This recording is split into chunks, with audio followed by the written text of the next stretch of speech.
अमरीकी सदर Joe Biden corona में मुब्तला हो गए। अमरीकी मीडिया के मुताबिक जो बाइडेन ने इंतखाबी सरगर्मियां मुअत्तल कर दी। व्हाइट हाउस ने जो बाइडेन के कोरोना में मुब्तला होने की तस्दीक कर दी।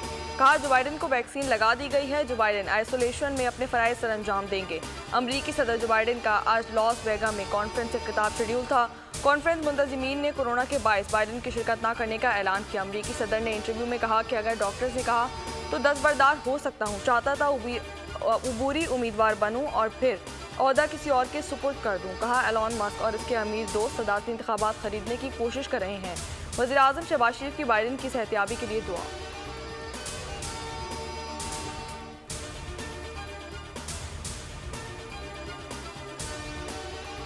जो बाइडेन सदारती इलेक्शन में ट्रंप को नहीं हरा सकेंगे। डेमोक्रेट पार्टी के अहम रुकन कांग्रेस एडम शिफ ने बाइडेन से दस्तबरदार होने का मुतालबा कर दिया। कहा बाइडेन सदारती उम्मीदवार रहे तो डेमोक्रेट दीगर इलेक्शंस में भी अच्छा परफॉर्म नहीं कर सकेगी। बेहतर यही होगा कि वो मनसब किसी और के लिए छोड़ दें। डेमोक्रेट अक्सरियती रहनुमा सेनेटर चिक शूमर भी सदर बाइडेन का साथ छोड़ गए। कहा बाइडेन का दस्तबरदार होना अमरीका और डेमोक्रेट पार्टी के लिए बेहतर होगा। कांग्रेस में डेमोक्रेट पार्टी लीडर जेफरीज भी सदर बाइडेन से नाखुश, बोले इनकी नामजदगी पार्टी के लिए खतरनाक होगी।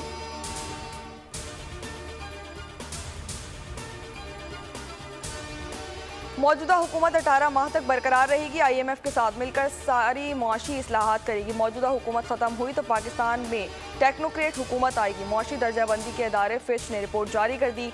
बताया रवां माली साल के अख्ताम तक पाकिस्तान में महंगाई बढ़ने की शरह कम हो सकती है।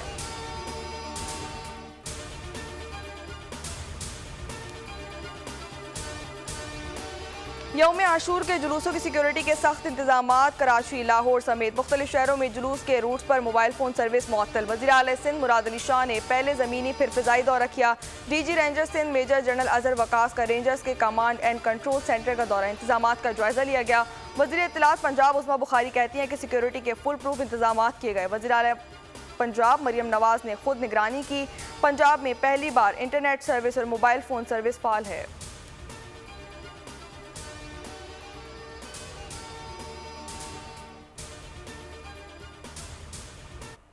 चीफ मिनिस्टर साहिबा तमाम जो हमारे इंतजामिया है उनको जो है वो इस हवाले से उनको शाबाश भी देंगी जो उनकी बनती है। इस गर्म मौसम के अंदर बड़ा आसान है AC वाले कमरों में बैठकर जो है वो रिपोर्टें तैयार करना, और ये मुश्किल काम है कि इस वक्त आप तमाम इंतजामिया के लोग जो है वो ग्राउंड के ऊपर बैठे हुए आप देख रहे हैं। इमाम हुसैन रज़ियल्लाहु ताला अन्हा ने शदीद दबाव मुश्किलात के बावजूद जालिम और जाबिर हुक्मरान के खिलाफ कलमा हक बुलंद किया। जुल्म के खिलाफ आवाज़ उठाने, आजमाइशों में साबित कदम रहने का दर्ज दिया। यौम आशूर पर सदर मुमलिकत का खुसूसी पैगाम। वज़ीर आज़म शहबाज शरीफ का कहना था कि अल्लाह ताला से दुआ है कि हमें हज़रत इमाम हुसैन रज़ियल्लाहु ताला अन्हा के नक्श कदम पर चलने की तौफीक अता फरमाए। वज़ीर आज़म का यौम आशूर पर बेहतरीन सिक्योरिटी इंतजामात पर अफवाज, इंतजामिया, पुलिस और कानून नाफिज करने वाले इदारों को खराज तहसीन। कहा यौम आशूर को पुरअमन रखने पर हर अफसर और एहलकार के मशकूर हैं।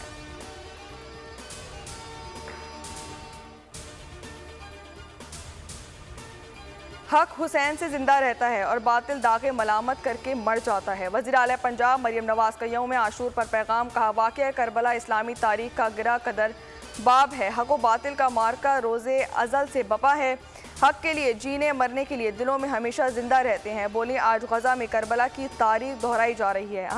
हमें इमाम हुसैन की तालीमात पर अमल पैरा होने की ज़रूरत है। शाम से उम्मीद है कि इसमें कमी आएगी। तो टेम्परेचर का कम होगा। आज जैसे 40 से ऊपर रहा, आने वाले कल को 38 तक जा सकता है। और कल शाम से उम्मीद है कि सी ब्रीज बहाल होगी, तो फिर परसों से बाकायदा तौर पर मौसम ठीक हो जाएगा कराची का। कराची में बदतरीन हब्स और गर्मी, हीट वेव का आलम। दर्जा हरारत 40 डिग्री सेंटीग्रेड तक जा पहुंचा। शिद्दत 50 डिग्री तक महसूस की गई। समंदरी हवाएं बंद। मुल्क के बेशतर इलाकों में मौसम गर्म। बलाई पख्तूनख्वा, इस्लामाबाद, शुमाल मशरकी पंजाब, ज़ेर सिंध, जनूबी बलूचिस्तान, गिलगित और कश्मीर में तेज़ हवाओं और गरज चमक के साथ बारिश मुतवक्के।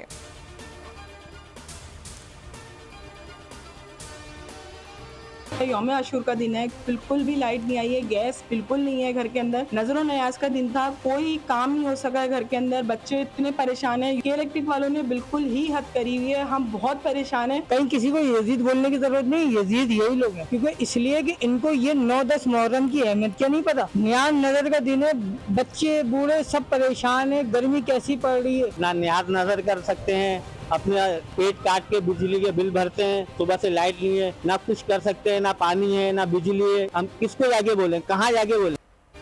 शहर कायद में शदीद गर्मी में बदतरीन लोड शेडिंग के इलेक्ट्रिक ने कराची वालों की जिंदगी अजीरन कर दी। लियाकताबाद और गरीबाबाद समेत मुख्तलिफ इलाकों में बिजली की तवील बंदिश के खिलाफ अवाम का शदीद एहतजाज। 12 से 14 घंटे लोड शेडिंग की जा रही है, कोई पूछने वाला नहीं, अवाम की दुहाइयाँ।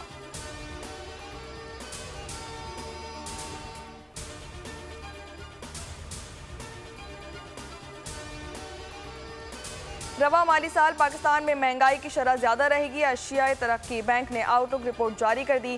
पाकिस्तानी मईशत में कर्जों का हजम 7% कम होकर 70% तक हो सकता है। रवा माली साल 62%। मौसूलात कर्जों की अदायगी पर खर्च होंगे। गुज़िश्ता साल शरह नमू 2.4% रही। मुआशी तरक्की की शरह में ज़राअत ने अहम किरदार अदा किया।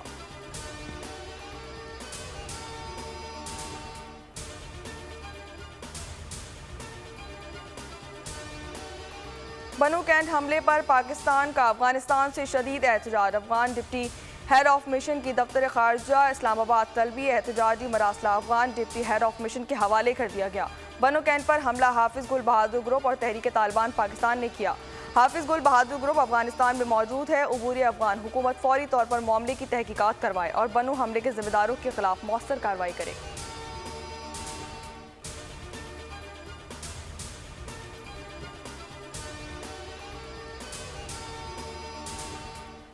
पाकिस्तान तहरीक इंसाफ पर पाबंदी कब लगेगी और कैसे लगेगी, नून लीग रहनुमाओं ने अपनी अपनी राय दे दी। नायब वज़ीर आज़म इसाक डार ने आला सतह पर मुशावरत का इंदिया दे दिया। खुर्रम दस्तगीर ने कहा कि किसी जमात पर पाबंदी नहीं लगनी चाहिए, सियासी जमात का सियासत से मुकाबला करें।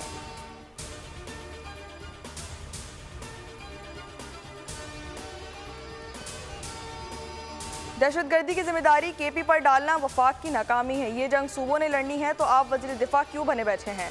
मशीर इत्तलात खैबर पख्तूनख्वा बैरिस्टर सैफ कहते हैं कि ख्वाजा आसिफ सिक्योरिटी जैसे अहम मामले पर भी सियासी बयानबाजी से बाज नहीं आते।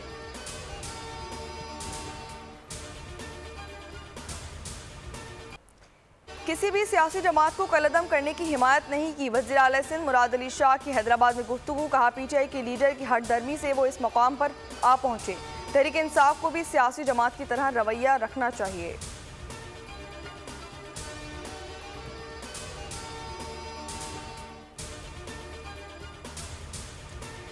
हमारे अरकान असम्बली को घरों से उठाया जा रहा है। मुजफ्फरगढ़ से मौज़म जतोई को उनके घर से अगवा कर लिया गया। जमशेद दस्ती के घर पर छापा मारा गया। स्पीकर कौमी असम्बली को इत्तला दिए बगैर कैसे किसी रुकन को गिरफ्तार किया जा सकता है। साबिक स्पीकर कौमी असम्बली असद कैसर कहते हैं कि इत्तलात है कि महकमा एंटी करप्शन ने अरकान को उठाया। ये गैर कानूनी और गैर आइनी है। घर से निकले थे तकरीबन 15 मिनट पहले निकले थे। 15 मिनट के बाद पता चला कि बच्चे आपके गिर गए हैं। हम भागते हुए गए तो उनको एक को निकाला पहले, ताहा को बाद में निकाला, डेथ हो गया। कराची मलीर मेमन गोट में अफसोसनाक वाकया। 2 बच्चे गटर में गिरकर जा बहाक हो गए। 3 को जिंदा बचा लिया गया। एक जख्मी अस्पताल में जेरे इलाज है। जा बहाक होने वालों में 11 साला तलहा और 4 साला हसनैन शामिल हैं। पुलिस के मुताबिक बच्चे पानी की सबील के करीब गटर के ढक्कन पर खड़े थे।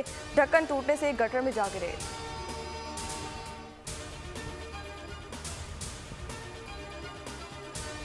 मुल्क के मुख्तलिफ शहरों में ट्रैफिक हादसा। 14 अफराद जिंदगी से हाथ धो बैठे। वादी नीलम में रत्ती गली के करीब जीप गहरी खाई में जा गिरी। 6 अफराद जा बहाक हो गए, 8 जख्मी। 2 लाशें निकाल ली गईं, 4 की तलाश जारी। ज़ियारत में दोज़ख तंगी के मकाम पर सयाहों की गाड़ी गहरी खाई में जा गिरी। 5 सयाह जान से गए, 2 जख्मी हो गए। सयाहों का ताल्लुक कोयटा से है। खानेवाल में मोटरवे M5 पर कार टैंकर से जा टकराई। कार सवार 3 नौजवान जा बहाक हो गए। तीनों दोस्त मुल्तान से नारायण कागान जा रहे थे।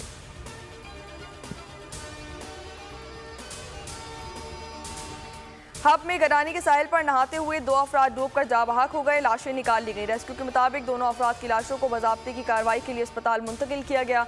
लाशें वुसा के हवाले कर दी गईं।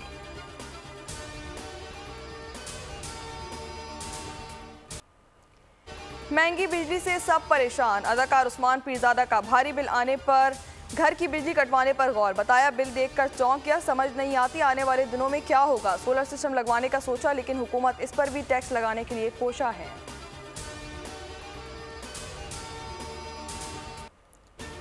काबिज इसराइल की वहशियाना बमबारी वस्ती गजा पर आग बरसा दी गई। हर तरफ आग और लाशें बिखरी हैं। कम से कम 48 फलस्तीनी शहीद कर दिए गए। ज़्यादातर तादाद मासूम बच्चों की है। इसराइली ड्रोन और जेट तैयारों ने 1 घंटे तक मुसलसल मिसाइल फायर किए।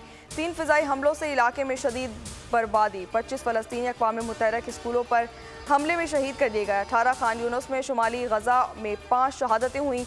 इसराइल ने 10 रोज़ में अक़वाम मुत्तहिदा के 6 स्कूलों को निशाना भी बनाया, जिसमें 100 से ज़ायद फ़लस्तीनी शहीद कर दिए गए। सऊदी अरब की खान यूनुस में ऑनरोवा के स्कूल को निशाना बनाने की मजम्मत। कहा इसराइल बैनुल-अक़वामी कवानीन की खिलाफ वर्जी कर रहा है। आलमी बरादरी इसराइल अफवाज के खिलाफ वर्जियों का नोटिस ले।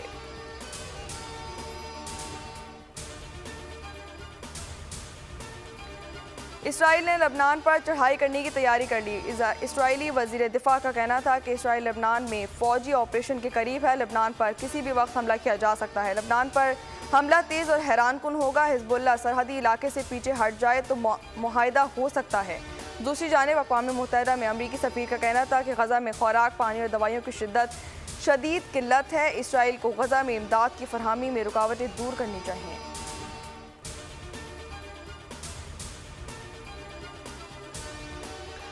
लबनान पर बमबारी बंद ना की तो इसराइल की आबादियों को निशाना बनाया जाएगा। हिज़्बुल्लाह के सरबराह हसन नसरुल्लाह का इसराइल में नए अहदाफ को निशाना बनाने का ऐलान। हसन नसरुल्लाह ने कहा कि इसराइल के अंदर आबादियों को निशाना बनाया जाएगा जो इससे पहले नहीं बनाया गया। दूसरी जानिब ईरान ने अमेरिका के साथ जौहरी मुज़ाकरात दोबारा शुरू करने का इंदिया दे दिया। आलमी खबर रसा इदारे के मुताबिक कायम मकाम ईरानी वज़ीर ख़ारजा अली बाकरी ने कहा कि अमेरिका के साथ जौहरी मुज़ाकरात के लिए तैयार हैं।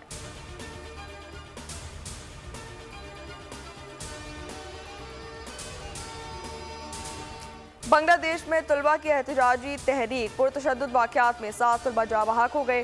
तालीमी इदारे गैर मुअय्यना मुद्दत तक के लिए बंद कर दिए गए। बांग्लादेशी हुकूमत ने मुल्क के क़याम के लिए जद्दोजहद में शामिल अफराद के अहल खाना को सरकारी मुलाजमतों में 30% कोटा मुख्तस करने का ऐलान किया था, जिस पर तलबा सरापा एहतजाज हैं।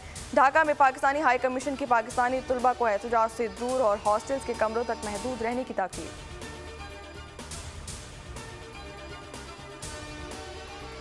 अमरीका के बांग्लादेश में पुरअमन मुजाहिरीन पर पुरतशद्दुद की मज़म्मत। तर्जुमान अमरीकी महकमा ख़ारजा मैथ्यू मिलर ने कहा कि बांग्लादेश में पुरतशद्दुद वाक़यात पर गहरी नज़र है। बांग्लादेश की खबरें देखी हैं। वाशिंगटन और ढाका में मौजूद सिफारत खाना भी सूरत हाल मॉनिटर कर रहा है।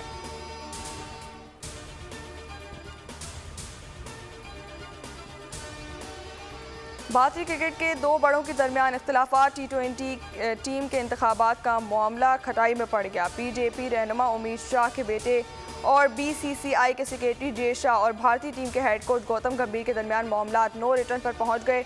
दोनों की शेड्यूल मुलाकात जुमेरात तक मौखर कर दी गई। भारतीय मीडिया के मुताबिक गंभीर और जय शाह में इख्तिलाफात की वजह भारतीय टीम T20 की क़यादत है। गौतम गंभीर सूर्या कुमार यादव को T20 कप्तान बनाना चाहते हैं। जय शाह का वोट हार्दिक पांड्या के हक में है। रेगुलर कप्तान रोहित शर्मा क़यादत से मुस्ताफ़ी हो चुके हैं।